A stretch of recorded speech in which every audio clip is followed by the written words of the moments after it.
Hi guys, Brandon Erdy from Tech Review by Erdy, and today I vlogged on Vlog 5, which is part 2 of my demonetization and YouTube analytics. Now, I had promised some folks that I was going to put some of the things that I've done on some movie sets in the last couple years, including like Castle Rock and the Dark Knight set and Jack Reacher and so forth. I ran out of room and it was getting very long, so I wanted to amend that video with my new vlog right now, vlog 6, and I'm going to put that up here. Now the thing with this is I talk a little bit about scripting and all that, and when you're doing your videos you should have a script going on, but sometimes you can't and you got to be on the fly, so you got to pre-thought what you're going to say a little bit. And with that in mind here, I'm going to go ahead and show you the last part of that vlog 5 that I had to cut out because it was going on to an hour and 45 minutes. And I know that it was going on very long, and I just didn't want to, carry it too far. So we're going to put that right here, and I'm going to show you some neat stuff that I did on those movie sets. So stay tuned. If you don't script yourself before you do a video, you make a lot of mistakes like I do. I tend to talk all over the place, and it's hard to understand sometimes. That's something I'm going to try to work on as well, because I've been on a lot of movie sets and commercial sets where it's a long process. I did a 45-minute commercial about the Constitutional Convention in New York here in Pittsburgh, and it was for a district comptroller, and I think it doesn't matter where he's from, but he was in New York and he was doing it here. That was a 45-second commercial. I didn't even think it was almost 30 seconds. And we spent 14 hours back and forth filming those 30 to 45 seconds. And it was ridiculous how many times they had to get it right, get it right, get it right. And the guy was actually never on camera before for this stuff. He had slipped up so many times that he was talking this way, and then they were coaching him how to talk, and they used a red cam in 8K to film it. The reason for that is to make it sharp and everything like that, and they dummied it down to HD 1080p, 60 frames a second.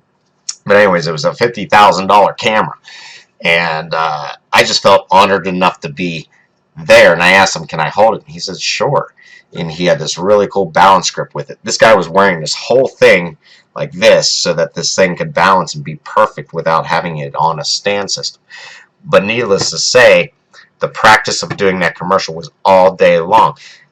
The Dark Knight set for the Gotham police fight between them and when the criminals came out to fight them in the middle of the street, that was shot in 2 places, Pittsburgh, PA, and New York.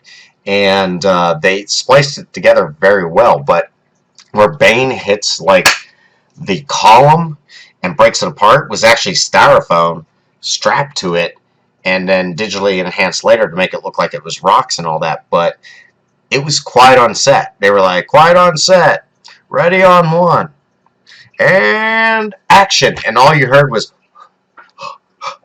people fighting and all that. And I actually got trampled on the steps and fell and snapped my arm. And of course, you write a release before you do that, so it was out of my pocket. But it was a cool experience nonetheless to see Christian Bale. We met Christian Bale. I actually met Nolan in. We'll leave it at that, but he was washing his hands in there, and I said, "It's good to meet you, sir." And he was actually a really cool guy. And there were some fellows that I didn't even realize were stars that we were hanging out with down at the Cathedral of Learning down in one of the rooms. We were all just hanging out waiting for our call up, and I recognized 2 or 3 of them, and I was like, wait a minute, you guys were on Event, or the whatever the show was a couple years ago that it got canceled. But anyways, these guys were on WB a couple times. Had no idea. But when you're on a set like that, you're kind of working, you forget about that. And it's a lot of standing around and waiting and reshots and reshots and reshots. The Wabash Tunnel was filmed for inside, where we had the DA saying, telling the cops to go down in the tunnels. That was me right behind the guy from Full Metal Jacket, Joker. The guy who plays the Joker in Full Metal Jacket. The the Marine that was a correspondent. He was the DA working in that film, playing that, and I was actually in a Gotham police uniform, and I drove a car around the city a couple times, and we got down in the Wabash Tunnel and did a lot of shots. Now, I'm 5'6", so they had me standing on the side rails going down with flashlights. So when you see the flashlights like that and all that in the back of the head of somebody, that's kind of me, and my hat got knocked off, so you can see, you know, the back of my scalp. No big deal. Didn't have any speaking roles in that one. There was a couple of things that I did do recently, and you'll see this. I am in Hulu's Castle Rock. I am one of the jail prisoners down in solitary confinement with Bill Skarsgård. And we shot that over and over and over down in Moundsville at the penitentiary. So it was some long hours. We were doing 14-hour days down there, and it was, needless to say, a freaky place. So out of the 10 solitary confinement jail cells, I was number 1, which actually was number 2. The second jail all the way up, the second cell all the way up, and Bill Skarsgård is. But anyways, I didn't realize that the actress that plays Rose on 2.5 Men was sitting right beside me almost the whole time in her own chair. She had this big hat on and glasses, and she's going over lines and stuff like that. And then Sissy Spacek. I had no idea Sissy Spacek. I did not recognize her in that room the whole time, and I'm just like, I realized once I went back and kind of looked at some things and saw her on the trailers, it was Sissy Spacek. So Bill Skarsgård was basically being brought in as a prisoner in this film. I'm going a little off topic, but I'm excited because it's coming out soon, and that'll be this summer. And we were supposed to be making a lot of noise and stuff in our jail cell, and he kind of like looked at me as he went along, and they had to repeat this shot over and over again. So it took a good 3 hours to do the shot over and over again. They had to get the smoke right and all that stuff. And I was in the first prison cell. I am wearing my glasses. You will see me. It says number 2 at the top. And the cameras were right beside him doing this like panoramic view of him as they were going along. They were bringing in Bill, who plays Pennywise in it. And he's a really cool guy, too, by the way. But I made the mistake of calling him Billy, and I guess he didn't like that. So, anyways, aside from the point, and they were bringing him into his cell, and they were doing a whole scene there. Aside from that, we're going outside to do lunch, and they brought in lunch, and as they were sitting there, Bill was on the corner sitting by himself, and it was the only place to sit, and I'm walking over, and I was exhausted, because I drove all the way from Pittsburgh down that morning. It took me about an hour and a half, 2 hours to get down there. And then, here, let me get this off here. I'm going to get, oh, that was the bus ride over.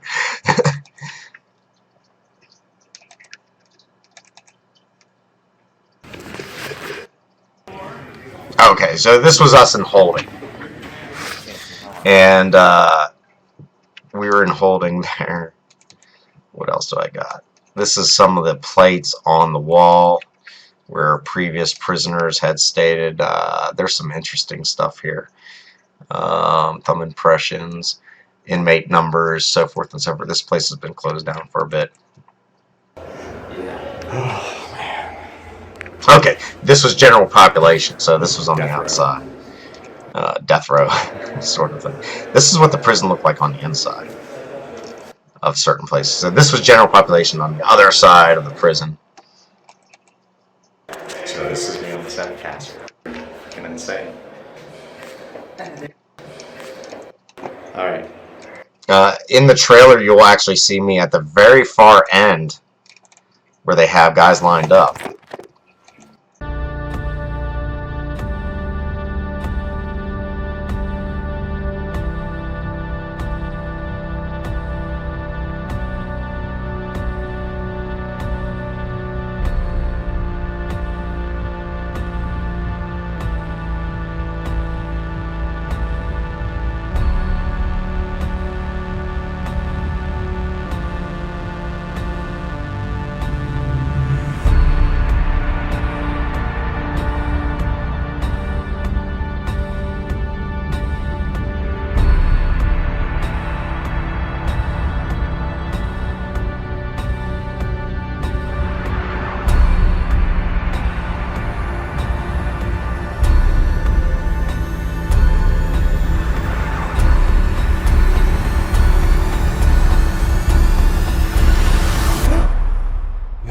idea what's happening here, do you?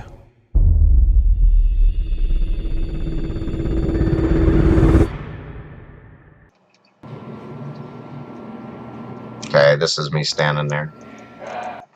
Shot after shot after shot. Again, it's meticulous. It's very long days of shooting. I'll try to find you a good one here.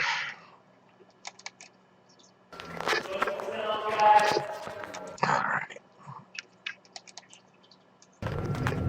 Oh, and coming home, I was stuck for 5 hours on the frickin' highway because... Well, nobody said anything about not taking. Okay, here's the outside. The inside of the bus of the set.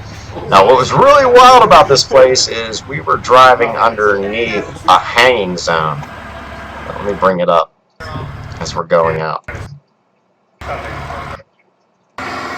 Okay, so I'm going to freeze this here in a minute here. As you go through the west gate here, do you see this? This is a staircase that goes up, and this is the hangman's gallows.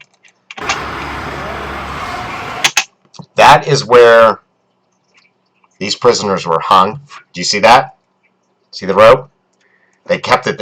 Nothing has changed there. They use this specifically for tourists to come in, but this is where people were hung in the prison.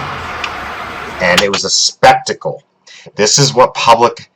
This would go on in the public. There'd be hundreds of people who would come around and watch prisoners get hung or whatever. Old Sparky's in there. They have Sparky in there and all that stuff. Let me see, what was this one? That was the truck. That's pretty fucking cool. Okay. Again, gotta watch my language on that. But that's the outside, inside the prison. And do I have any pictures? No, that's the truck that got caught on fire. Needless to say, it was really, really neat. And here was me as a police officer in another role. Here's me in Dark Knight Rises. And here, I know I'm here. So here's me right here. So that's me right there, getting direction. And I should have a better view. Here's me right here. I'm kind of laughing as a Gotham police officer. And same shot. Sorry. What else do we got here? There's me right here, the back of my head. This is my partner. We were fighting. It was done on IMAX, so you can actually be pretty far. The frames per second were so quickly that they said you could be like half a foot away and it would look like it was like that close. There's me again. Oh, yeah, there you go. Anybody recognize him? Oh, he's been in a lot of movies. Anyways, let's see. Gotham Police. Kapow. Christian Bale leaves with Tom Hardy. Christian Bale is not in this suit, by the way. This is his stand-in. And they were doing, at the time, Christian Bale's child was being, his significant other at that moment was pregnant on the set. So there's me over here. It kind of looks fake almost because I'm looking away, but anyways, this is not Christian Bale. This is somebody else to stand in right here. This is the stand-in for Tom Hardy for Bane going on. And so forth and so forth. And go out. Here's monster casting as me as a prisoner. Here is my whole family called The Unhappy Family. It was kind of like for a shot for a commercial. We didn't do that though. Here's one shot. Okay, Tom Cruise. Oh, here's Tom Cruise driving the Chevelle. That's him. He drives all in his stunts. He does a lot of his own stunts. And pretty good driver, actually. My car was in this, too. That was night 1. Let's see, night 2. So, yep, this is Tom Cruise coming down.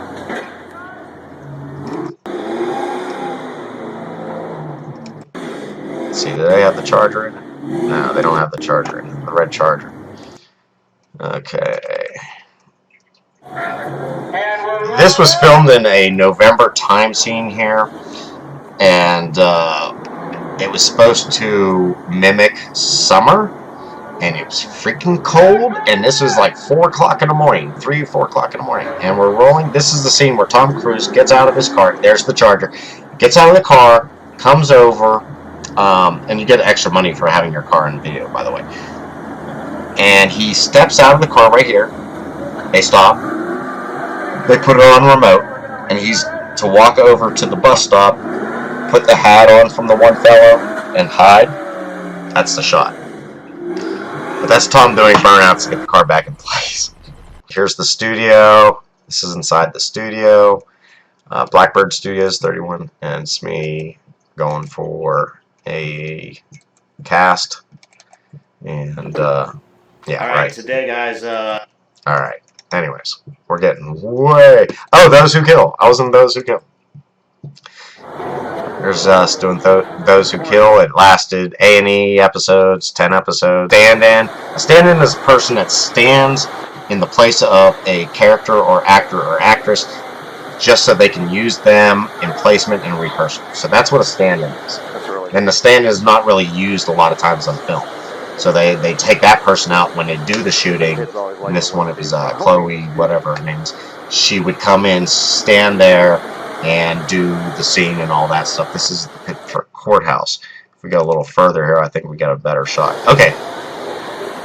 I had a legal attorney with me, and there's Chloe there, and some other actors and actresses here. And there's my lawyer in the scene. And we'll go a little further here. Those Who Kill, blah, blah, blah. Phil Abram. Phil Abram, not J.J. Abram. You'd be surprised how many family members work with each other. And then I had some uniform. Now, that is me in the military. But this is not a real... This is a real uniform. But this is not a real police officer badge or anything like that, so that was all fake. Let's see, where's me and Stan? Full up. There we go. So, aside from that, just want to let everybody know, it was been fun doing this video with review. Let's take this down. We'll see you a little later, and I'll follow up with another vlog soon. If you have any questions, just add them to the comments on there, and we'll go from there. So, hey, thanks for watching. Please subscribe. You subscribe to me, I'll subscribe to you. And movie sets in this, but I won't put the particulars of those in there so nobody gets in trouble. But otherwise than that, thanks for watching. We'll see you later. 7, 6, 5, 4, 3, 2, 1. You'll never have the sacred stone. Oh, this you crazy mother.